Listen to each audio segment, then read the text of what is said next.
Et encore, pourquoi le mariage n'est pas un jeu? Parce que c'est la première institution divine. La première institution divine n'est pas l'Église. L'Église n'a pas été établie dans Genèse. La première institution divine, ce n'est pas le ministère apostolique ou prophétique. La première institution divine, c'est le mariage. Dans Genèse 1, verset 27 à 28, la Bible dit, Dieu créa l'homme à son image. Il le créa à l'image de Dieu et créa l'homme et la femme. Dieu les bénit et Dieu leur dit, soyez féconds, multipliez. Quand Dieu les a bénis, il a béni leur mariage et il les a déclarés féconds. Dans Genèse 1, la première institution divine sur la terre, c'est le mariage. Et vous savez que les premières choses sont très importantes. Dieu pouvait établir déjà plein de choses dès Genèse 1, mais la première chose qu'il établit, c'est le mariage.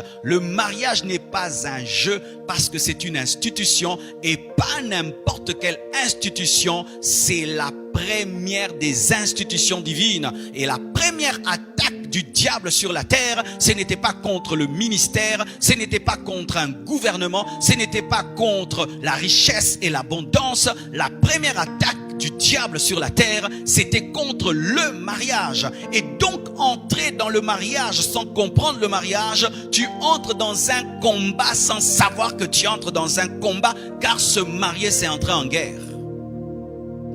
Se marier, c'est entrer en guerre, car de la même manière que le diable a attaqué Adam et Ève, il t'attaquera aussi.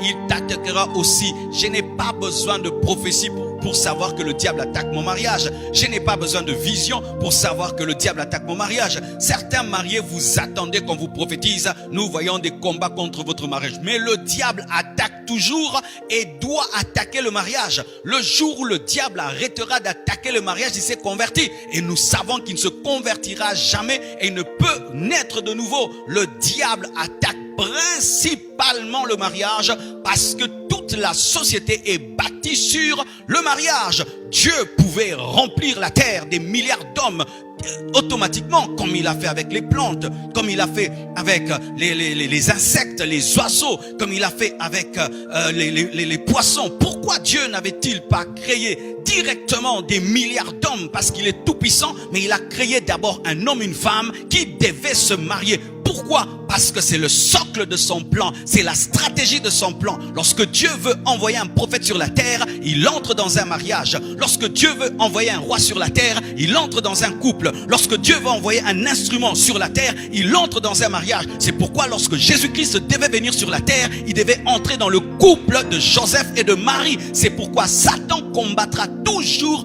les mariages, parce que c'est la stratégie de Dieu pour envoyer des hommes sur terre. Alléluia.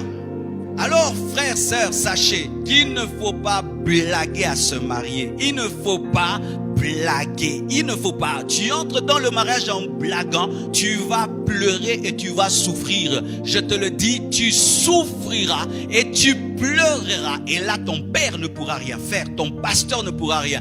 Personne ne pourra te faire quoi que ce soit. Tu auras une gifle de la vie. Tu seras giflé par la vie. Et vous savez, la vie est sans pitié. Alléluia. La vie, si elle te gifle, tu auras des cicatrices même de 40 ans. Alléluia.